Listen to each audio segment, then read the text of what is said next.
Абсолютным большинством голосов депутаты Госдумы поддержали правительственный законопроект об изменениях в пенсионное законодательство. По сути, голосовали за базовые вещи касательно того, что пенсионный возраст нужно повышать на несколько лет. Кому, когда и насколько – все это станет предметом дискуссии не только в Думе, подключатся к этому и профсоюзы, и Общественная палата.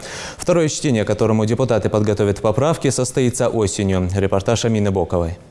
Почти единогласно поправки к пенсионному законодательству приняты Госдумой в первом чтении. 79 региональных парламентов сказали свое «да». Положительную оценку инициативе дали большинство профильных комитетов Госдумы. О том, что возраст выхода на пенсию в нашей стране собираются повышать, слышно из каждого утюга. А вот что из себя представляет законопроект и какие нюансы с ним связаны, мало кто представляет. Заритхан Плиева – одна из немногих, кто изучил все тонкости нового законодательства.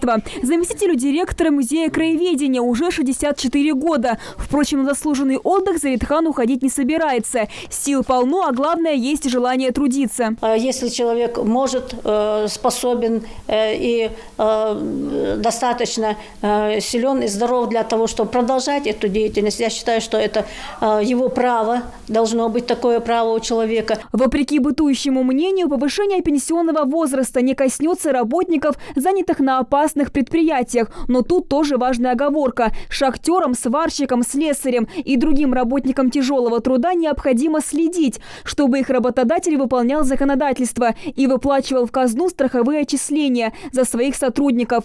Не коснутся изменения и граждан, пострадавших в результате радиационных или техногенных катастроф, а также врачей узких специальностей и льготников по социальным основаниям. Подробный список опубликован на сайте Пенсионного фонда. Для нынешних льготников, которые выходят на пенсию досрочно в связи с работой в районах Крайнего Севера и приравненных к ним местностям, кому возраст выхода на пенсию установлен 55 лет для мужчин и 50 лет для женщин, предусматривается повышение возраста выхода на пенсию до 60 лет и 58 лет соответственно. Второе чтение законопроекта запланировано на сентябрь. Для Госдумы перерыв в 2 месяца между двумя чтениями рекордный. И это неудивительно. Несмотря на то, что проект принимали практически единогласно, много споров вызвали вытекающие из закона положения об улучшении жизни пенсионеров, о том, как не просто повысить пенсию, но и уровень жизни людей пожилого возраста. Ломают головы как федеральные депутаты, так и региональные. Пенсии надо поднимать людям. Выше инфляция. Правительство поступило правильно в том плане, что это не стало шоковой терапией, что есть длинный переходный период и пошаговое повышение по полгода. Это очень мягкий, самый мягкий сценарий, который можно было придумать. Тот факт, что половина людей, выходящих на пенсию, еще продолжают в течение нескольких лет работать, получая пенсию, зарплату, означает, что действительно потенциал активной трудовой жизни очень высокий у людей старших возрастов, которые сейчас называются пенсионерами.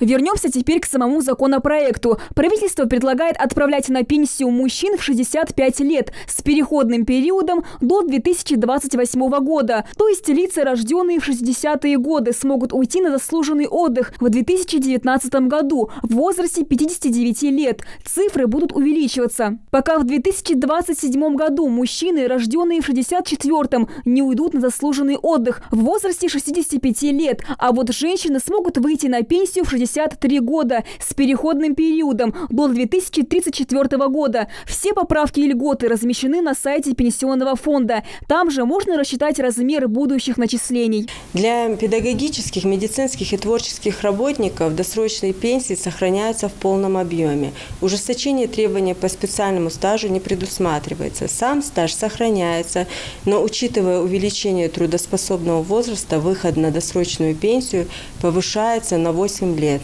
но с переходным периодом. Как отмечают эксперты, продолжительность жизни в нашей стране с каждым годом только повышается. В прошлом году она составила более 70 лет. Также к 2030 году ожидается, что эта отметка превысит 80 лет. Причем пожилые люди и сами не торопятся на заслуженный отдых. По статистике, продолжают трудиться 40% мужчин и 55% женщин. Нынешняя планка для выхода на пенсию – 55 для женщин, 60 для мужчин – не менялась больше полувека. Тогда в Советском Советском Союзе на одного пенсионера приходилось 4 работающих гражданина. Сегодня соотношение почти 1 к 1. На 10 пенсионеров всего 12 трудящихся. Рабочих рук в стране не хватает. Изменения в пенсионном законодательстве – единственный способ спасти ситуацию, считают в правительстве страны. Кстати, новые поправки никоим образом не коснутся действующих пенсионеров. Разве что пенсии станут больше уже со следующего года. Благодаря программе увеличения трудоспособного возраста